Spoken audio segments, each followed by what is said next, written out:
The scent of bitter almonds. You know, for Dr. Juvenal Urbino, this eminent physician, it wasn't just a smell. It was this potent reminder, always bringing up the fate of unrequited love. So picture this. He's rushing to an urgent call, but it's not to save someone. Well, it's too late. He finds his friend, his chess opponent, Jeremiah de Saint-Amour, dead. Suicide. This is a striking opening image. It really is, and it's our entry point, isn't it? We're not just looking at one event here. This is our mission for this deep dive, unpacking this really rich narrative, looking at the characters, the relationships, this vibrant historical city that's almost a character itself. Exactly. We want to pull out those fascinating bits, Yeah. the insights into human nature, time passing, how lives just sort of weave together in unexpected ways. So let's jump in. Okay, and that first scene, wow, it's immediately intense, almost macabre. Yeah. It sets the tone perfectly. Yeah. You've got Jeremiah's room. It's described as stifling, the body on the cot. Yeah. And right there, a developing tray, the kind used for gold cyanide. Ah, the photography connection. Yeah. And the poison. Right. Vital for his work, deadly otherwise. And that smell, the bitter almonds, is everywhere. Then there's the dead Great Dane tied to the cot.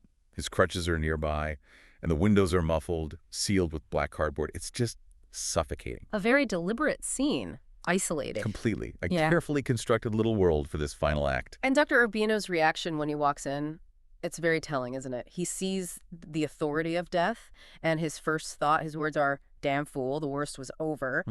What does that initial reaction tell us about Urbino? He's so quick, both clinically and, well, personally.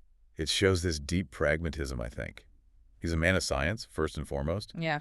Decisive, authoritative. Yeah. He sees the scene, knows instantly, cyanide poisoning, no need for an autopsy, definitely not an accident. Yeah. And he has that line ready, doesn't he, to cut off any argument. Which one? Don't forget that I'm the one who signs the death certificate. Oof. Power play almost. Well, it shows his authority, yeah, but it also highlights that tension in him, you know? Yeah. The disciplined doctor versus the empathetic man underneath.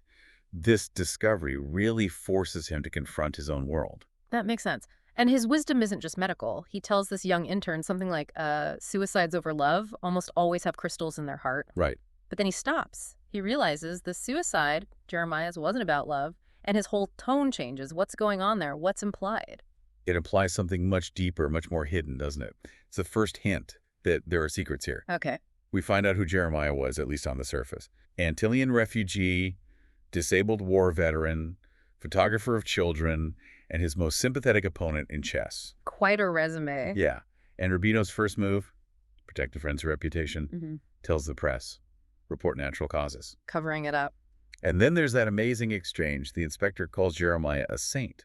And Urbino says, Something even rarer, an atheistic saint. exactly. Such a sharp, paradoxical insight. It shows Urbino's respect for integrity, even without conventional faith. It reveals a lot about Urbino himself. It really does. His own worldview comes through. And he has this kind of chilling thought, too, about the children in Jeremiah's photos. Oh, right. Sees them as the germ of a future city, governed and corrupted by those unknown children. That's a subtle thing, but adds this layer of social commentary, like a cycle of decay. And then the mystery deepens, right? The chessboard. An unfinished game. Yeah, a masterful trap set on the board. Which makes Urbino realize, wait, this wasn't General Argot he was playing. It was someone else. Another unknown. And the big one, the discovery. A sealed letter, 11 pages, addressed personally to Dr. Juvenal Urbino. Posthumous from Jeremiah. Yep. And the impact is immediate. Urbino knows right then he's going to miss Pentecost communion. For a man like him, that's huge. A major disruption to his incredibly ordered life. That letter must be an earthquake then, because his life is built on order, almost obsessively so, right? Oh, absolutely. His routine is intense. Up at dawn, takes his secret medicines. Yeah, the potassium bromide, salicylates, all those things. It's not even about what they are so much as a ritual, isn't it? Trying to control aging, maybe. Yeah. Fear of decay. Definitely seems like it. Then an hour prepping for his medical class, reading, respiratory exercises, dressing impeccably in white linen. Every single moment is accounted for. It's quite a picture of discipline, and his medical thinking was pretty advanced for his time too, wasn't it? Very. He distrusted patent medicines. He was alarmed by what he called the vulgarization of surgery. I had that great line. The scalpel is the greatest proof of the failure of medicine. Powerful stuff. He even believed most medication was poison, and that 70% of common foods hasten death. It all leads to this kind of fatalistic humanism, as the text calls it. Which means? Basically, each man is master of his own death, and all that we can do when the time comes is to help him die without fear of pain. Well, it's both progressive and deeply resigned, you know. And that complex view wasn't just talk. It drove his public life, didn't it? All his civic contributions. Hugely. Founded the Medical Society, organized the city's first aqueduct and sewer system, the public market, president of the Academy of Language and History, knighted, Legion of Honor. Involved in the patriotic junta, tried to test an aerostatic balloon. Right. And tried to revive the dramatic theater, which had apparently become a henhouse. Haha, brilliant. Yeah. So his impact on the city was just immense, a real force for progress. Absolutely. Yeah. But behind all that public prestige, he's feeling his age, 81. He knows he's declining physically. The hearing loss, faltering steps. Memory going. He starts writing notes on scraps of paper to remember things. A coping mechanism. Yeah. And after 50, he became really aware of his internal organs. Then seeing Jeremiah's body, it brought home the physical reality of death in a new way. So he's becoming more lucid about his attachment to life. And also his terror of not finding God. It's quite poignant. His sexual peace is mentioned as a kind of consolation at this stage. A quiet acceptance, maybe. It's that contrast again, isn't it? The public pillar of society versus these very private fears, worries about his family name dying out. Exactly. And his politics are interesting, too. Liberal by tradition, pacifist, but no party really claimed him.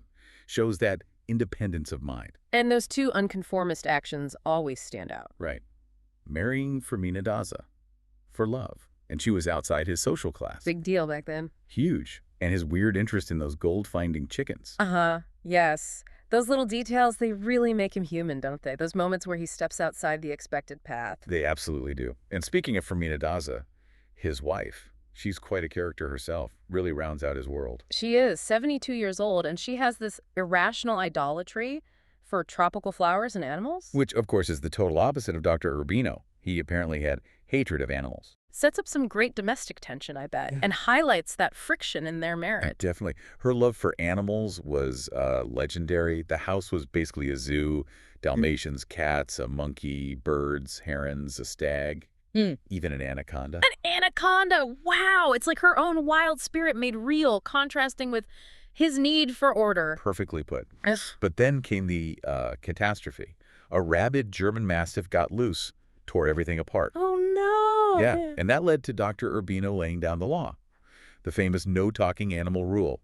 Nothing that does not speak will come into this house. Okay, that's a clear line. But Fermina, she's clever. She finds a loophole, buys a parrot from Paramaribo. He knew all the blasphemies of sailors. Oh, brilliant. It said them in such a human voice that it was apparently well worth the extravagant price. So it technically spoke. Exactly.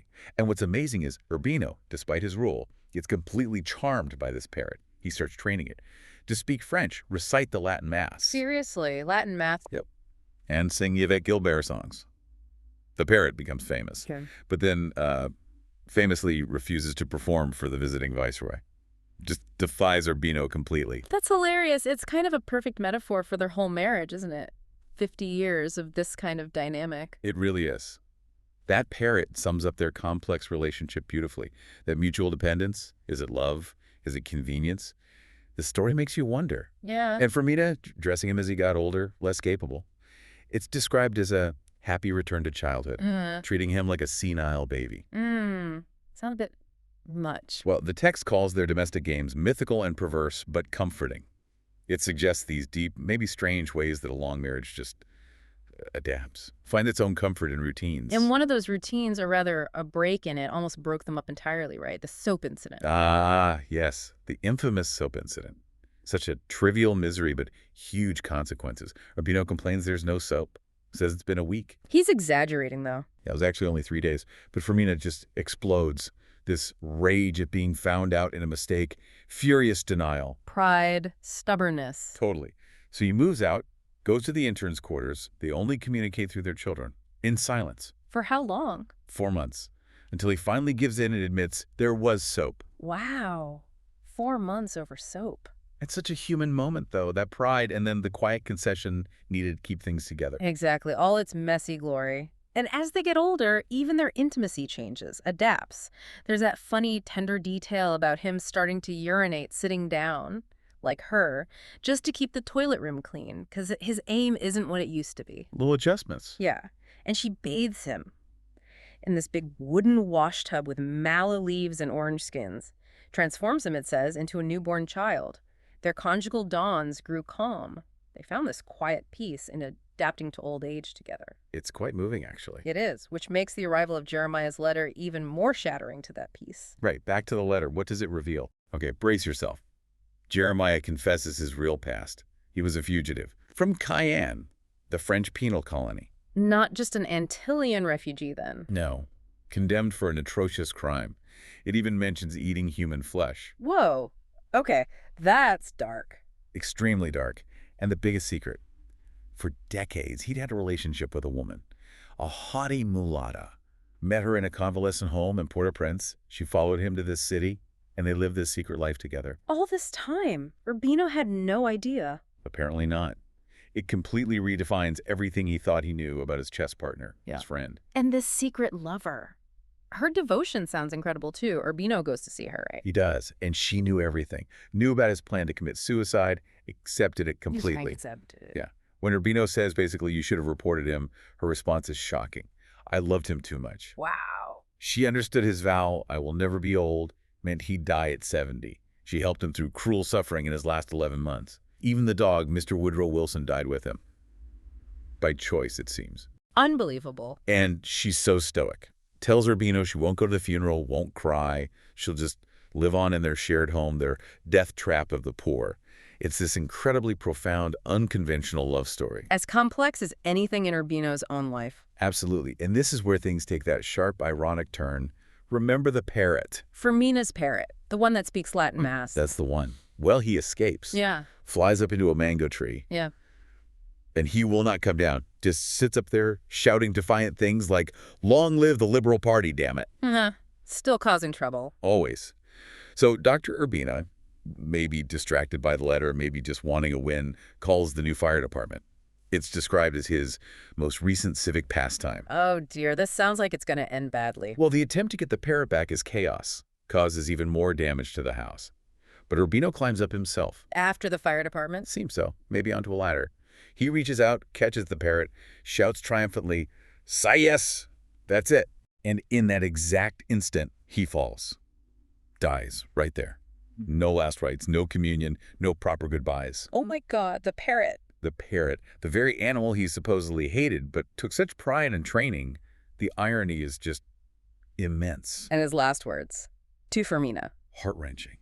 Only God knows how much I loved you. A sudden, powerful confirmation of everything complex between them. What an end. For such a man of order to die in such chaotic circumstances, linked to the city he shaped.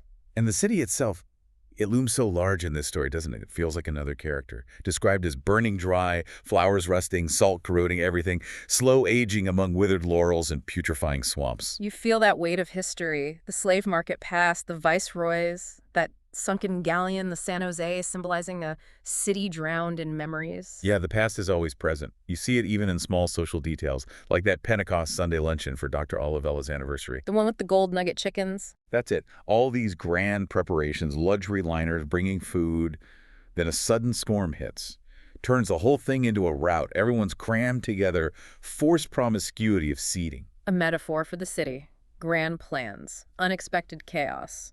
Seems like it. It's called a historic luncheon because old Civil War opponents were there, but Urbino kind of dismisses it, says it's about family lines, not politics anymore. Old conflicts just simmering under the surface. And when Urbino himself dies, the city feels it. Oh, yeah. 3 days of mourning, flags at half-mast, bells tolling constantly. They even commissioned a famous painting of his last moment, though the details, the costume, were wrong. His funeral was a massive public event, a testament to his legacy. So we circle back to Fermina. How does she handle his death?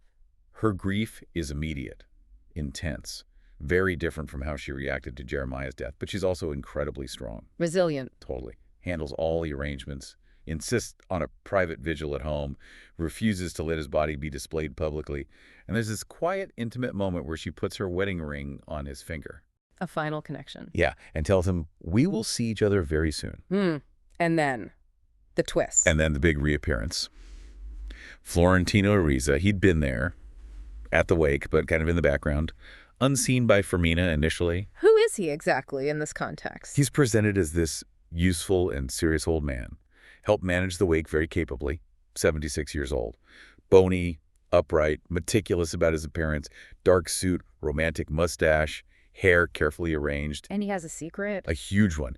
He carries this lifelong conviction that he had loved Fermina in silence for a much longer time than anyone else in this world ever had.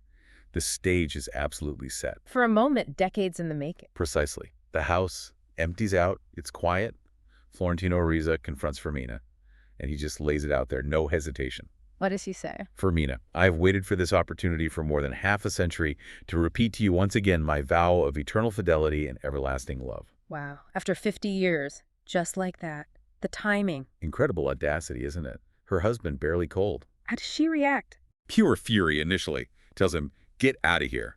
And don't show your face again for the years of life that are left to you. And I hope there are very few of them. Ouch. Vicious. Understandable, maybe. But then, later, alone, she weeps. She realizes the sheer weight of the drama she herself started, way back when she was not yet 18. It all comes flooding back. Yeah, and the final thought, the one that hangs in the air as she lies in bed that night. She had thought more about Florentino Ariza than about her dead husband. What a bombshell. It just reframes everything we've witnessed, doesn't it? Completely. What an incredible deep dive this has been. From that first scent of bitter almonds, through a suicide, decades of marriage, city history, secrets layered on secrets, and ending with the love declared after half a century. It really underscores the surprising ways death arrives, how love endures overtly, secretly, and just how complicated long relationships really are. They defy easy labels. And you see so clearly how time and place just permeate everything. Public images masking private fears, those small domestic battles shaping these incredibly strong bonds. It really makes you think about the unseen forces in our own lives. It really does. After exploring all these intertwined lives, these secrets and revelations, it kind of makes you wonder, doesn't it? How much of our own story, our own narrative is something we actually choose, and how much is just quietly written for us by the relentless passage of time and, well, just circumstance.